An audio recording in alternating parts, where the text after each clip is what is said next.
O jogo começa muito movimentado, principalmente porque começou a chover muito na cidade do Rio de Janeiro, mas foi um toró muito grande. E, inclusive, o gramado do Maracanã me surpreendeu muito, porque demorou muito tempo para começar a vir as primeiras poças e, mesmo assim, era só em algumas partes do campo, demonstrando que toda a estrutura e todo o investimento feito pelo consórcio Fla-Flu no Maracanã está surtindo efeito nos gramados. E aí, como a chuva persistiu demais, o árbitro terminou acabando com o jogo, paralisando o jogo por mais de 30 minutos. Após a volta do jogo, o Flamengo volta um pouco mais ligado, né? O Fluminense domina ali a primeira parte, mas até a zaga do Flamengo se estabelecer. Mas o Flamengo domina o jogo ali do meio para o final, mas sem muitos sustos para o goleiro Fábio ou até mesmo para a defesa do Fluminense, que é uma defesa muito sólida. Acredito muito nisso devido à persistência e à dedicação tática do que o Zubeldia trouxe para o time, fazendo com que, mesmo mudando os jogadores, a função defensiva do Fluminense fique bastante sólida e assim a gente consiga fazer uma transição mais rápida para o ataque. O jogo foi caminhando para o 0-0 e assim terminou o primeiro tempo. Já o segundo tempo entra o fator que eu já estava falando no último vídeo, onde Santi Moreno tinha aproveitado muito mais as oportunidades dele com relação ao Lescano. E isso se demonstrou no jogo de hoje no segundo tempo, porque o jogo mudou completamente do lado onde estava jogando o Canóbio. Foi um guerreiro no primeiro tempo, mas não estava fluindo o jogo. E com o Santi Moreno, ele conseguiu contagiar os jogadores, tanto de meio campo e defesa, principalmente na marcação mais elevada. E com isso, sobrou uma bola ali e ele deixou na cara do gol o nosso Ayrton Senna ou Cristiano Cernaldo, você escolhe aí o apelido dele, com um passe magistral do Santi Moreno e um golaço do Kevin Serna, só confirmando a boa fase que ele está no Fluminense e a acertadíssima decisão de renovar o contrato dele e mantê-lo na nossa equipe por pelo menos mais 2 anos.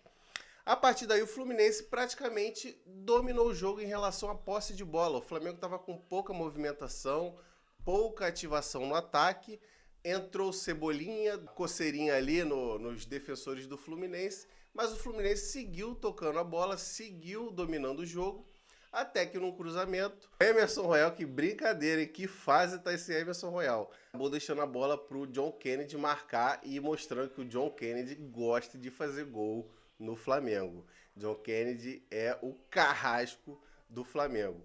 Fazendo 2-0. A partir daí, o Flamengo meio que morre no jogo, até que uma bola despretensiosa dentro da zaga do Fluminense, uma desatenção da zaga e do John Kennedy, porque ele não saiu junto com os zagueiros, fez com que uma bola ali rebatida após o escanteio, sobrasse para o Cebolinha e ele fizesse os 2-1. A partir dali, essa é a questão.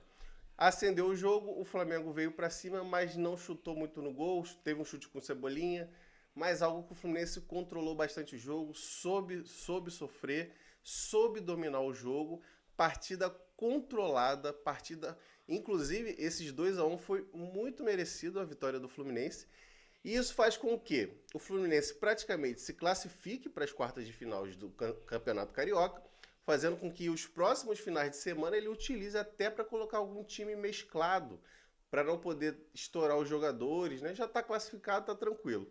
Já o Flamengo, ele vai praticamente para um quadrangular para não cair para a Série B.